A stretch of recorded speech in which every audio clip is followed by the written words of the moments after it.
I broke ties with my family by rejecting an arranged marriage and have been a loyal companion to Tiffany for 7 years. Today's my birthday and the day I plan to propose to Tiffany once more.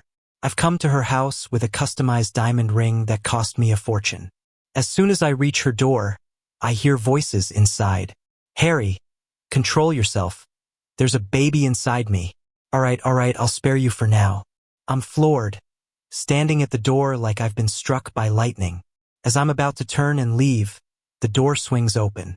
Tiffany looks surprised to see me, but quickly links her arm with mine and says sweetly, Tim, perfect timing. I just promised Harry I'd act like his bride in front of his mom, and we decided you'll be the best man. Clutching the ring so tightly it hurts, I sprint down the stairs, pull out my phone, and text a familiar number. Michelle, I agree to our marriage. Break the news. I immediately get Michelle's reply. Got your tongue burnt licking Tiffany's boots? 3 days later at the celebration hall. Get it done already. Just as I put my phone away, Tiffany and Harry catch up with me downstairs. Seeing me still there, Tiffany pulls me back with a hint of anger. Tim, what's your problem? Harry is your best friend. His family's pushing hard, and I'm willing to be the bride. What's wrong with you being the best man? Is it too much to ask?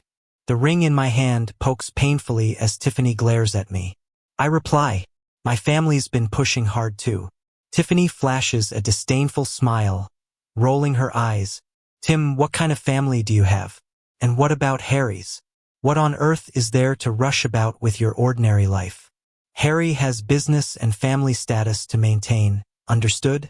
Before I can respond, Harry steps in with a resigned look. Tim, don't overthink. Tiffany's just trying to help me out. You might not grasp the constraints of being from a prestigious family, but the wedding is really urgent. While Harry talks, Tiffany gazes up at him with pity, an expression I've never seen directed at me. Thinking about Michelle's earlier message, I worry she might call back if I don't reply, knowing how Tiffany scrutinizes my every call and message. Fine, I'll do it. Happy with my agreement, Tiffany grips Harry's arm. Tim, I need to pose as Mrs. for a few days, so don't make trouble. The wedding's set for 3 days at the celebration hall. Remembering Michelle's message, a pang hits me. I frown, lamenting the coincidence. Tiffany notices my expression and her face falls. Tim, is your fragile pride hurt too? You gave your word. Now make good on it. If you've never been to fancy places, let Harry show you the way. Pathetic. We're off to try wedding outfits. You can fix yourself a meal. With that, she leaves with Harry, slipping naturally under his arm. Before stepping away, Harry turns, smiling. Bro, borrowing your girlfriend for a bit. She'll be untouched upon return. Even from behind, Tiffany's flirty demeanor is evident. Watching her nestled into Harry's embrace, I recall Tiffany's words from when I confessed my love 7 years ago. Tim, I come from a humble background. I like kids from ordinary families. I can't stand flashy rich kids. We should carve our own path.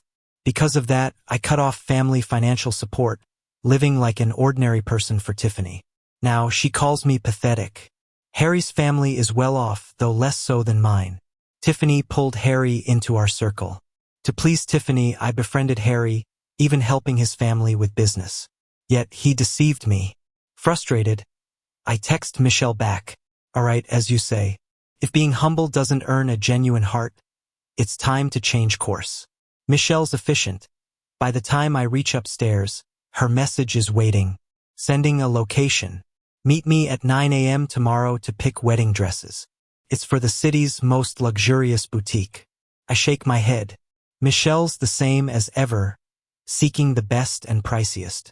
With my proposal plans for Tiffany dashed, I return to my room exhausted. Opening the bedroom door, I'm hit with nausea. A man's white underwear lies on the bed, which was tidy this morning but now shows the aftermath of entanglement. Recalling the conversation overheard earlier, the scene stabs deeper than any words. I can't stop myself and snap a photo to send to Tiffany. Expecting no reply like always, I'm surprised when Tiffany immediately calls. Before I could say anything, Tiffany was already yelling angrily. Tim, what do you even mean? I guess I've given you too much credit. Huh? What's your deal? Tim, changing clothes at home got on your nerves? And you call yourself a man with that petty mindset? For a moment, I couldn't recognize Tiffany anymore. I can't even remember when it started, when the once gentle and ambitious girl vanished. Suddenly, my stomach began churning again. I couldn't hold back and retched a bit. But Tiffany hadn't finished. Tim, quit making those pathetic noises like you're some victim. You're nothing. Been at work for 7 years and all you make is just a few grand a month, huh? Everybody says I've looked down on you. But tell me which woman would even see you eye to eye. Now you have the nerve to question me? Are you worthy? There are some noodles in the fridge. Boil them yourself. Don't waste money ordering takeout. She hung up before I could even reply. Right after that call, I saw Tiffany's new post. Thanks to my fiancé for the engagement ring. Meeting his parents soon, so nervous. Along with a photo of the ring. I pulled out the custom ring I had spent a fortune on for Tiffany.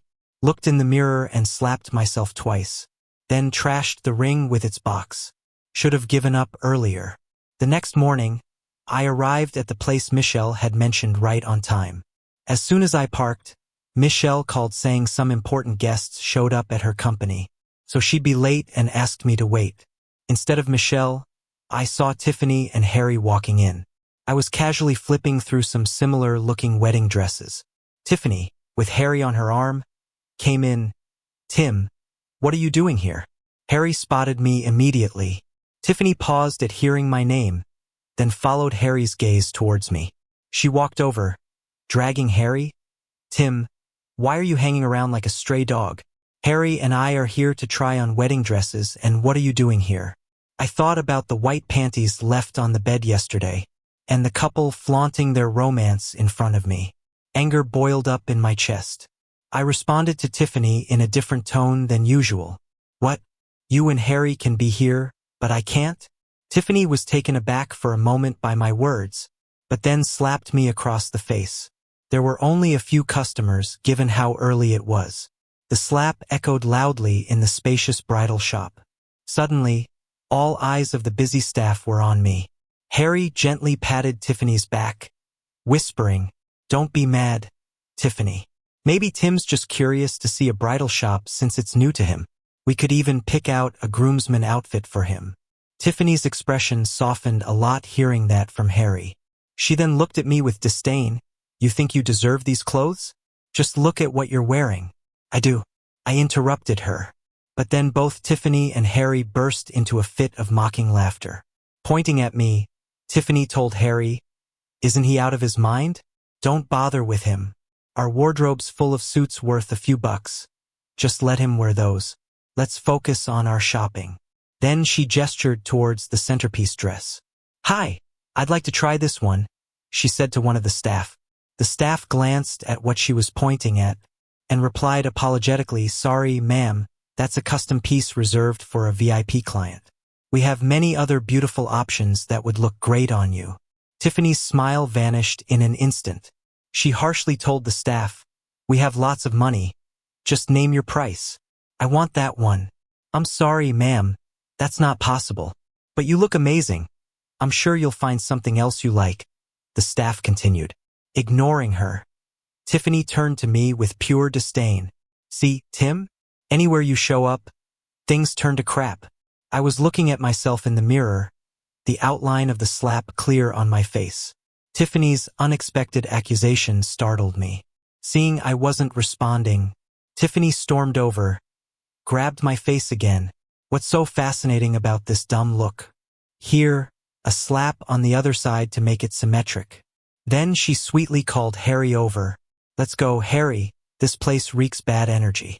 Let's try another store." I refused to believe money can't solve everything. She spat in my direction for good measure. Wrapping her arm through Harry's, they left. As soon as their car faded from view, I got a message from Tiffany. "There's a suit I bought you in the back of the closet when you first started working. Wear that one, it'll look somewhat decent. Don't embarrass Harry at the wedding. And check your email. I sent you a few best man speech templates.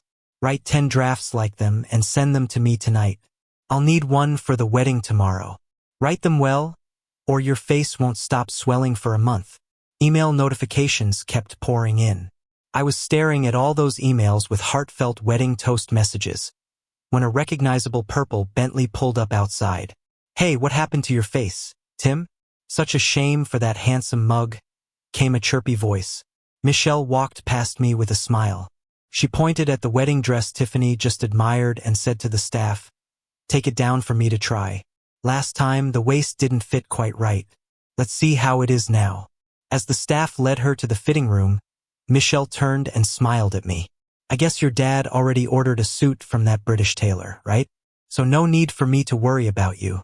I was still lost in my thoughts and didn't really respond to Michelle. But she didn't mind and happily chatted with the staff while trying on dresses.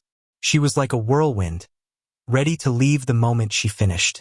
Before leaving, she looked back and said to me, "Hey groom, make sure you fix your face for tomorrow. I don't want to marry a potato head. Don't be late to the fancy venue, all right?" Then she took a few steps back and teased me. "I heard that goddess you crushed on for 7 years wants to try on my wedding dress? And she's having a wedding too with your best buddy? Wow, I'm kind of looking forward to that." Without waiting for my reply, she left. Thinking about tomorrow's events gave me a headache. Tiffany didn't contact me all afternoon. I guess she was wrapped up in her wedding bliss. Without hearing from her, I actually got a good night's sleep. But then the phone rang, waking me up in the evening. I paused before answering, seeing it was Tiffany calling. Except it was Harry on the line. "Hey man, Tiffany's busy. She wanted me to ask how many versions you wrote of the best man speech." Just as I was about to reply, I heard Tiffany's soft breathing in the background, and I instantly got what she was busy with. My hands started shaking uncontrollably, and I couldn't even hang up. In anger, I threw the phone at the wall, cutting off the disgusting sounds. I sat there, in shock, until the early morning when the family butler delivered the custom suit my dad ordered. By dawn, Tiffany was already at the wedding venue, messaging me while getting her makeup done. Normally, I'd reply in seconds, but this time I stayed silent. Watching Harry, Tiffany fumed. "I'll deal with that ungrateful jerk after the wedding." As the ceremony time approached, Harry was also getting anxious. Originally, he intended to embarrass his best friend a little. Despite his average-looking friend, Harry always felt an odd sense of inferiority around his quietly confident demeanor. It bugged the hell out of him since, despite coming from a decent family, he couldn't stand out. But now his friend was nowhere in sight. They couldn't wait any longer to start the ceremony timed perfectly for the venue's slots. Right before going on stage, Tiffany hastily grabbed a fellow guest and asked, "Have you seen Tim? He was supposed to be the best man." The classmate looked at Tiffany and Harry, blinked and said, "Tim's upstairs. He's getting married too, to Michelle, the eldest granddaughter of the city's richest family." Tiffany froze. The eldest granddaughter? Yeah, Tim's family is also the city's wealthiest. Quite the match, right? Didn't you know? Standing on stage, I looked out at my tearful parents for the first time, feeling like I made the right choice. I've been away for 7 years, and only they know the real struggles I've faced. Michelle's parents seemed pleased too. Just before the ceremony, Michelle's mom whispered to her, "Tim's been away for so long, yet he still carries his father's charm. This match can't possibly be wrong." I didn't know what charm my dad once had, nor did I grasp everything Michelle's mother said. But in families like ours, parental happiness sometimes outweighs our personal feelings. Thankfully, both families seemed satisfied, reaching the ultimate goal we aimed for. Just 3 days ago, I was like a puppy trailing Tiffany, and now, I'm another woman's husband. Life doesn't get more absurd than this. My mind was a mess, letting the officiant guide me through ring exchanges and vows. Downstairs, Tiffany and Harry's wedding was also underway. If I know Tiffany, her tears would blind her with emotion. A mix of bitterness stirred in my heart, knowing she and I were diverging paths. When my mind was foggy, a commotion at the banquet hall's entrance diverted everyone's attention. Amidst the chaos, I saw Tiffany tangling with security guards. Sensing my gaze, she quickly broke free, storming up front in her wedding dress to accuse, "Tim, What's going on? If you didn't want to be my best man, you could have said so. Why become someone else's groom here? Also, why did you hide from me for 7 years that you're from a wealthy family? Did you ever really love me? The tranquil wedding spiraled into chaos.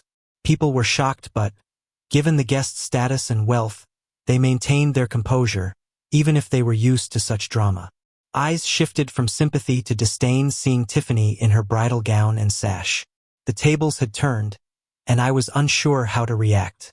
Turning to Michelle, she was amusedly watching from the side. In the midst of this, Harry squeezed through the crowd, clearly frustrated and regretful when looking my way. Tim, what's the point of hiding you're the son of the boss from everyone?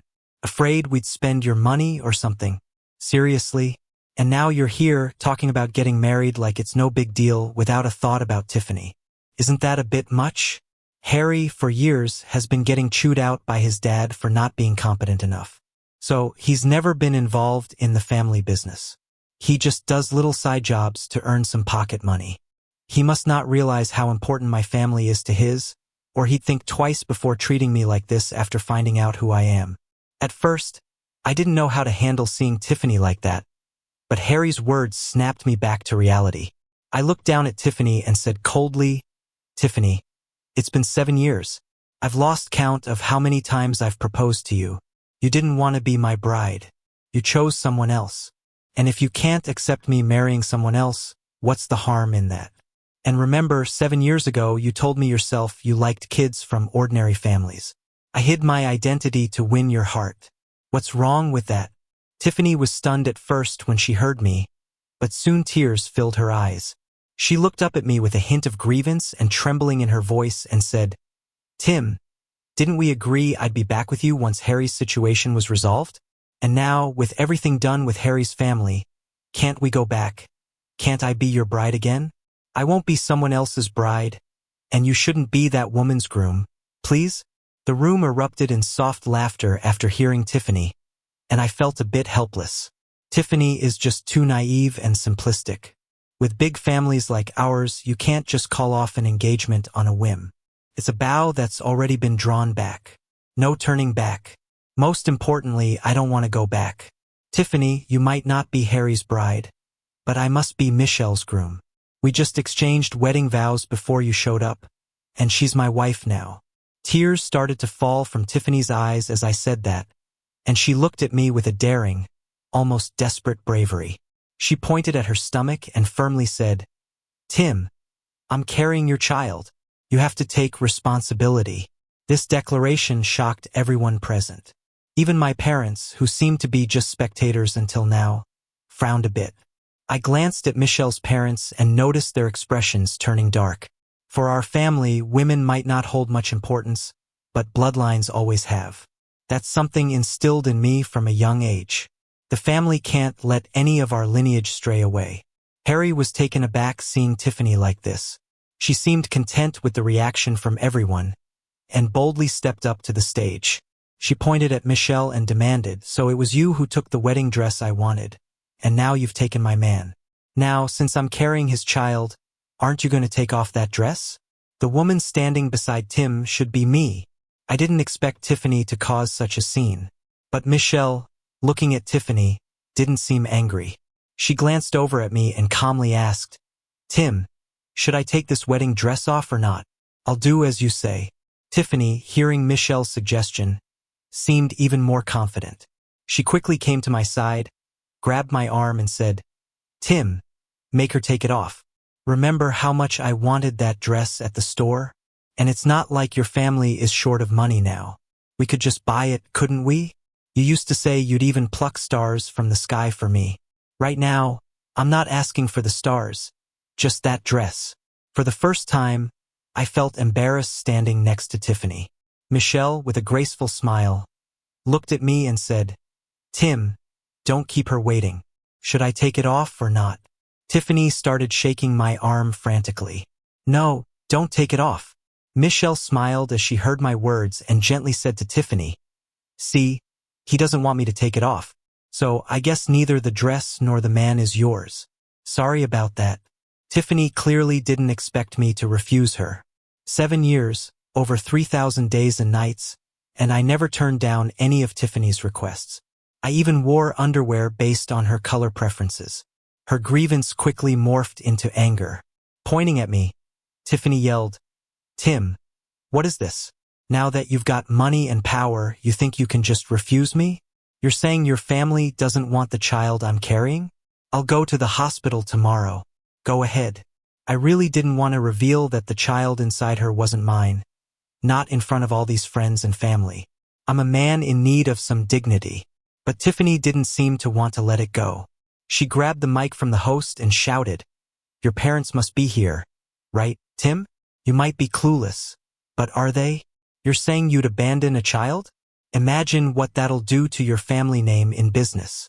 I couldn't deny Tiffany had a kind of brazenness that wasn't afraid of power and money. My parents' faces had already darkened. If this kept up, it could really turn into a scandal. I was mentally wrestling with myself, but seeing my father's furrowed brow convinced me it was time to end this circus.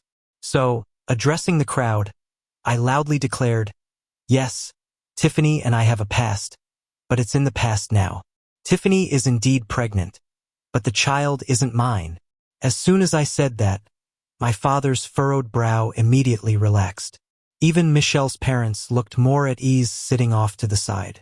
The crowd below seemed to understand what was going on. The only one who didn't was Tiffany. "Tim, how can you be so heartless? Don't you want your own child?" Tiffany looked at me, tears streaming down her face. I stared at Tiffany in front of me, really feeling like I didn't know her anymore. 1 minute she could be making a scene. The next, she's all tears, pouring her heart out. Plus, I'm curious, how does she manage to speak so righteously about something that's completely off from the truth? "Tiffany, I wanted to leave a bit of dignity for you and myself, but if you don't want it, nobody's getting any. Yesterday, I found your pregnancy test report at home. The child is 2 months along, but 2 months ago, I was busy with your family's issues in the neighboring city, didn't even come home. How could the kid be mine? And 3 days ago, I came home and overheard you talking with Harry, one of my best buddies and the woman I've loved for 7 years, fooling around in my house. This isn't the first time, is it? Harry's boxers are still at my place. Want me to show everyone the photo I sent you?"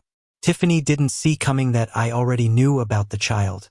She was even more surprised that, due to her carelessness, the report was mailed to the house. Her defeated look told everyone the answer. No need to keep her here anymore. At a signal from my dad, security guys came in and carried Tiffany away. I glanced at the crowd. Harry had slipped away at some point. Only busybodies have the time for this kind of drama. Nobody present wanted to waste time on it. So Michelle and I continued with our wedding. What just happened was like a bug on the glass. Disgusting, but wouldn't spoil the view for the onlookers. Our wedding went smoothly. I believe my family will manage the media in Heischer well.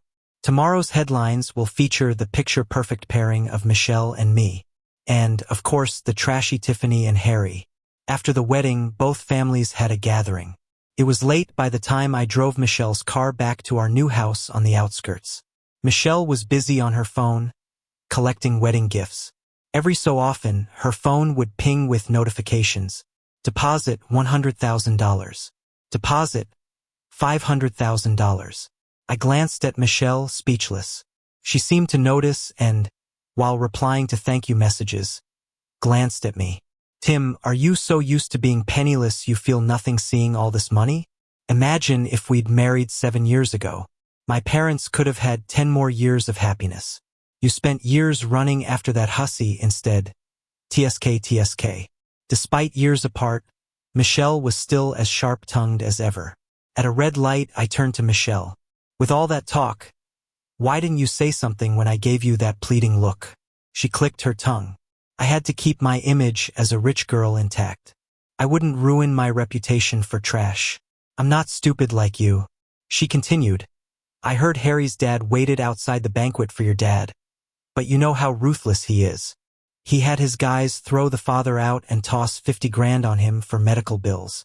Tim, maybe you should face the heat alone tomorrow. I'm too scared to come along." The light turned green, and I stepped on the gas. Michelle wasn't expecting it. Her phone clattered to the floor. You're coming whether you like it or not. You've raked in millions already. Even if I face my doom, you'll be right there with me. Michelle retrieved her phone, at least say so nicely. You interrupted my graft collection. I might just kill you before tomorrow. As she spoke, a suggestive tune played on the radio.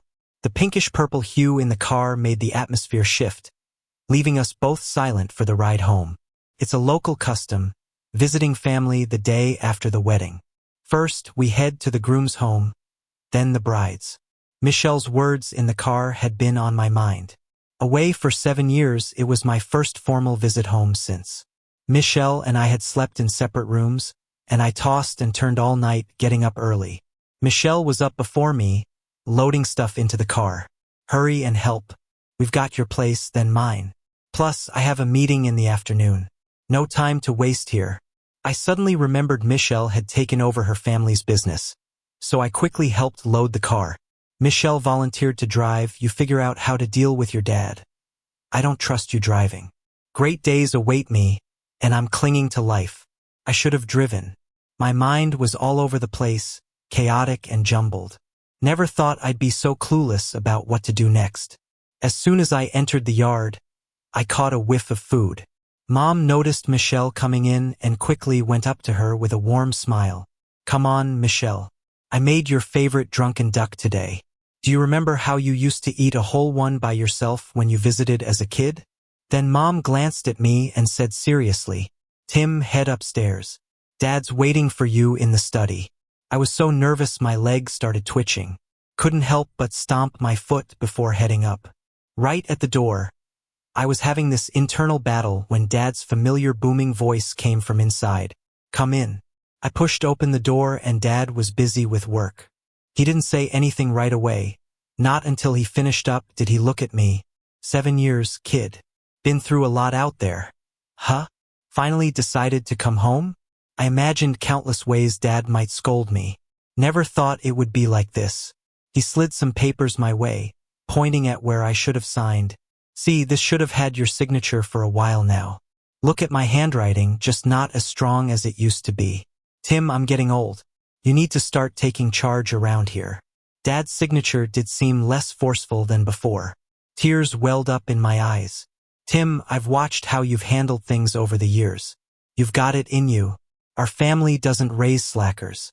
And about those women out there, not important. Keep your eyes on the bigger picture, don't get tangled up. He went on about his experiences in business all these years. That's when I got what Michelle's mom meant by Dad's old glory days. That regret for my past stubbornness. It hit hard. All those times I thought love was worth everything. Felt so small suddenly. Can't even remember how long we talked. But that heart-to-heart after 7 years did make me grow up. Mom set up a feast of Michelle's favorite dishes. Michelle brought her gifts. Mom's favorite outfits and jewelry, and even a painting Dad loved. Made me feel inadequate compared to her, thinking about my gifts for her parents. While leaving, Michelle reassured me, don't worry, what you got them will be a hit too. You're their favorite son-in-law. Trust me. Visiting Michelle's family was just as smooth. Her dad, unlike mine, retired early with Michelle's help and now teaches at his alma mater. Much easier to get along with. Her mom just as kind as mine. When leaving, thoughts of Tiffany fooling around on stage popped into my mind. I finally understood the point of these arranged marriages in families like ours. Always saw it as a selfish resource strategy by parents. Now I see it filters out the wrong people. On the way back, Michelle chuckled. So, you're feeling the perks of being home now? You left comfort just for hardship, silly. Now hurry. Get me to the office. I'll tag along. I want to see my wife in her element. Michelle blushed at my words. 6 months later, Michelle got pregnant. A year later, we had a baby girl, the spitting image of Michelle. 2 years later, I took over the family business completely. First thing I did was drive Harry's business into bankruptcy. Tiffany, pregnant with Harry's child, married him under pressure. But shortly after, Harry went bankrupt, and Tiffany was dragged back and married off to a land-rich old man. He drank and beat Tiffany and the kid. A friend mentioned Tiffany when Michelle was playing with the baby. She looked over and teased. Hey Tim, not planning on being her knight in shining armor, are you? I'm only your hero.